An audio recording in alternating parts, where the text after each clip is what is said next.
Hello दोस्तों, आप सभी का फिर से टीवीएल कोचिंग के इस यूट्यूब चैनल में बहुत बहुत स्वागत है। जैसा कि दोस्तों आपने थंबनेल देखा ही होगा। जी हाँ दोस्तों, इस वीडियो में हम लोग बिहार आईटीआई तथा पैरामेडिकल का जो इंट्रेंस एग्जाम होता है उससे रिलेटेड कुछ महत्वपूर्ण जीके के पार्ट से क्वेश्चन को लेकर आए हैं।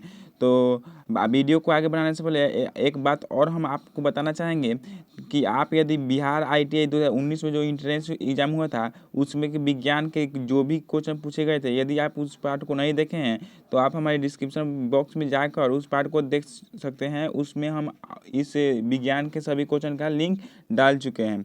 तो चलते हैं, बढ़ते हैं अपने वीडियो की तरफ और देखते हैं हमारा आज का फर्स्ट क्वेश्चन क्या है। तो यहाँ पे आप देख सकते हैं फर्स्ट क्वेश्चन बोल रहा है कि फिलोसोफर वुल जो है, जिसे आप क्या कह सकते हैं हिंदी में यशोद पुष्प कहते हैं, क्या रासायनिक दृष्टि से है, यानी कि ये रासायनिक दृष्टि से क्या है एक। तो ये एक आपका जिंक ऑक्साइड है जिसका सूत्र बोले तो आपका ZnO होता है। क्या होता है दोस्तों? ZnO होता है। तो ये आपको याद रखना है।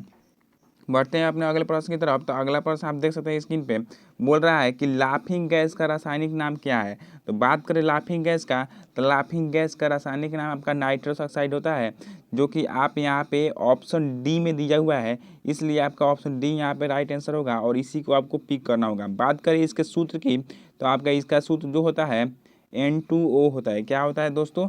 N2O होता है। तो नाइट्रस ऑक्साइड जो है आपका लाफिंग गैस के नाम से जाना था, यानी कि यह एक ऐसा गैस होता है जिसको छोड़ने पर लोग अपने आप ही हंसने लगते हैं। तो चलते हैं, बढ़ते हैं अपने अगले प्रश्न की तरफ और देखते हैं फर्स्ट यहाँ पे थर्ड नंबर क्वेश्चन क्या बोल रहा है कि बोल रहा है कि रासायनिक ऊर्जा का विद्युत ऊर्जा में रूपांतरण होता है, यानी कि रासायनिक ऊर्जा का विद्युत ऊर्जा में किस उपकरण द्वारा रूपांतरण होता है। तो आप जानते हैं कि रासायनिक ऊर्जा को विद्युत ऊर्जा में आपका बैटरी जो है परिवर्तित करता है। बैटरी में जो होता है रासायनिक ऊर्जा होता है, और बैटरी से आप यदि प्लग वगैरह तार वगैरह जोड़कर आप बल्ब जलाते हैं तो वो बैटरी में उपस्थित रासायनिक ऊर्जा किस में परिवर्तित होता है? आपका विद्युत ऊर्जा में परिवर्तित होता है। तो आई होप ये कॉन्सेप्ट आप समझ गए होंगे।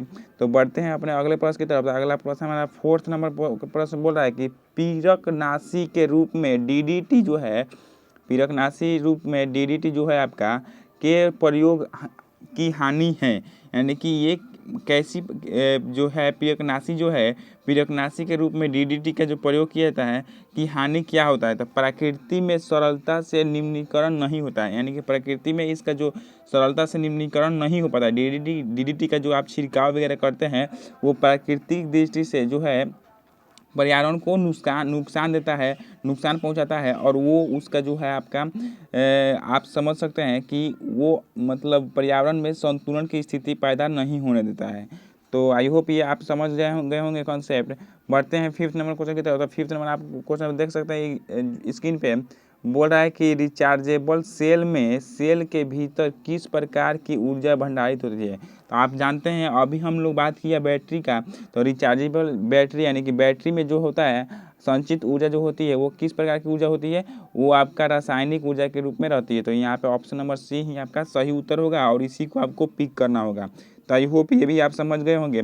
बढ़ते हैं अपने अगले प्रश्न की तरफ। तो अगला प्रश्न आपका बोल रहा है सर्वेंट ऑफ इंडिया सोसाइटी की स्थापना किसने की थी। तो बात करें सर्वेंट ऑफ इंडिया की, तो आपका गोपाल कृष्ण गोखले जो थे सर्वेंट ऑफ इंडिया सोसाइटी के संस्थापक थे। तो यहाँ पे ऑप्शन नंबर डी आपका सही उत्तर होगा, ऑप्शन नंबर डी ही आपको पिक करना होगा। तो आई होप ये भी आप समझ गए होंगे। बढ़ते हैं अपने सेवंथ नंबर क्वेश्चन की तरफ। सेवंथ नंबर बोल रहा है कि भारतीय राष्ट्रीय कांग्रेस के 40वें अधिवेशन जो बेलगांव में हुआ था, और वो कब हुआ था आपका? सन 1924 में हुआ था, कि अध्यक्ष कौन थे? तो आप समझे यदि बेलगांव के 40वें अधिवेशन का जो 1924 में हुआ था उसमें आपके महात्मा गांधी जो है अध्यक्ष थे, और ये महात्मा गांधी जो थे आपका मात्र एक ही बार जो थे केंद्र कांग्रेस के अध्यक्ष रहे थे, और वो भी किस अधिवेशन में? आपका बेलगांव अधिवेशन 1924 में। तो ये काफ़ी इंपॉर्टेंट है एग्जाम के व्यू से, और अदर एग्जाम में भी ये काफ़ी बार क्वेश्चन पूछे जाते हैं।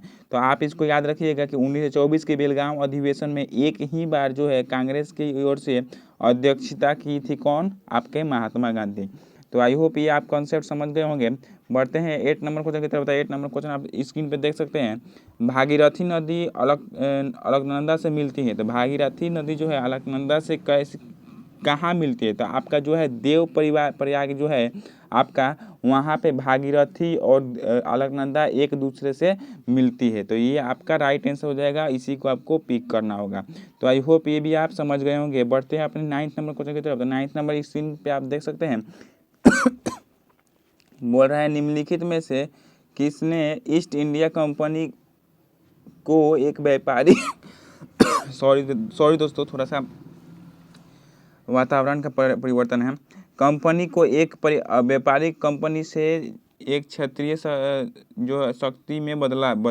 तो ये जो है आपका लॉर्ड कार्लाइव ने किया था। क्या किया था? लॉर्ड कार्लाइव ने। और बात करें लॉर्ड कार्लाइव की, तो आपका दोहरी जो है आपका यहाँ पे लॉर्ड कार्लाइव जो है आपका सही उत्तर होगा। तो यहाँ पे ऑप्शन नंबर बी ही आपको राइट आंसर पिक करना है। तो आई होप ये भी आप समझ गए होंगे। तो आगे बढ़ते हैं अपने 10th नंबर क्वेश्चन की तरफ। 10th नंबर क्वेश्चन आप स्क्रीन पे देख सकते हैं। बोल रहा है कि भारत का राष्ट्रपति जो है किस प्रकार चुना जाता है। तो भारत का राष्ट्रपति जो है आपका भारत के मुख्य न्यायाधीश द्वारा नियुक्त किया जाता है, ये नहीं आंसर होगा। उसके बाद निर्वाचन मंडल द्वारा अप्रत्यक्ष चुना जाता है, तो ये सही होगा। निर्वाचन मंडल द्वारा राष्ट्रपति जो है अप्रत्यक्ष रूप से चुना जाता है। तो अप्रत्यक्ष जो जहाँ भी होगा वो आपका सही उत्तर होगा। तो यहाँ पे ऑप्शन नंबर डी जो है आपका सही उत्तर हो जाएगा। तो आई होप ये आप समझे होंगे। बढ़ते हैं अपने अगले प्रश्न की तरफ। तो 11th नंबर क्वेश्चन बोल रहा है कि उत्पादन शुल्क है। तो उत्पादन शुल्क क्या है? यह अप्रत्यक्ष कर है। तो ये यहाँ पे ऑप्शन नंबर बी जो है आपका सही उत्तर होगा। बढ़ते हैं अपने अगले प्रश्न की तरफ। अगला प्रश्न आप देख सकते हैं, त्रिपिटक किस धर्म का मुख्य ग्रंथ है। तो आप जानते होंगे त्रिपिटक किस धर्म का मुख्य अंग है? आपका बौद्ध धर्म का मुख्य ग्रंथ है। तो यहाँ पे ऑप्शन नंबर ए जो है आपका सही उत्तर होगा और इसी को आपको याद रखना है। बढ़ते अपने अगले प्रश्न की तरफ। तो 30 नंबर क्वेश्चन आप स्क्रीन पे देख सकते हैं, सिकंदर की मृत्यु हुई थी। तो सिकंदर की मृत्यु आप जानते हैं जब सिकंदर पोरस को हराकर आगे बढ़ रहा था, तो उसके बाद जो है आपका जो ब्यास नदी था उसको उसकी सेनाओं ने पार करने से इनकार कर दिया। तो वहीं से सिकंदर को घर वापस लौटना पड़ा। तो जब घर वापस लौटना पड़ा, तो जब घर जा रहा था तो रास्ते में जो एक बेबीलोन शहर है, वहाँ पे किसान उसके सैनिकों की महिला जो थी, औरतें जो थी, उन्होंने इसको जहर वगैरह दे दिया, तो जिसके कारण इसकी मृत्यु हो गई। तो बेबीलोन में इनकी मृत्यु हुई थी। तो यहाँ पे ऑप्शन नंबर सी जो है आपका सही उत्तर होगा, इसी को आपको राइट आंसर पिक करना होगा। तो बढ़ते हैं अपने अगले प्रश्न की तरफ। अगला प्रश्न आप देख सकते हैं स्क्रीन पे। 14 नंबर बोल रहा है कि मानव के किस तंत्र पर वायु प्रदूषण का सर्वाधिक प्रभाव पड़ता है। तो मानव के किस तंत्र पर वायु का सर्वाधिक जो है आपका प्रभाव पड़ता है। तो वो आपका है श्वसन तंत्र पर। क्या होता है? श्वसन तंत्र पर। तो यहाँ पर ऑप्शन नंबर ए आपको पिक करना है। बढ़ते अपने अगले प्रश्न की तरफ। तो अगला प्रश्न आप देख सकते हैं कि बोल रहा है कि माई म्यूजिक माई लाइफ पुस्तक किनकी आत्मकथा थी।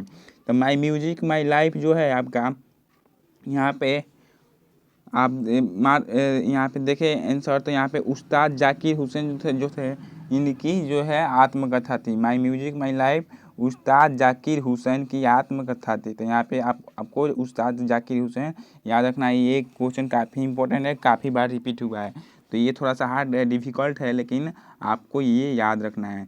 तो बढ़ते हैं अपने अगले प्रश्न। तो यहाँ पे जो है दोस्तों आपका जो है आपका 15 क्वेश्चन हम इस वीडियो में देखें।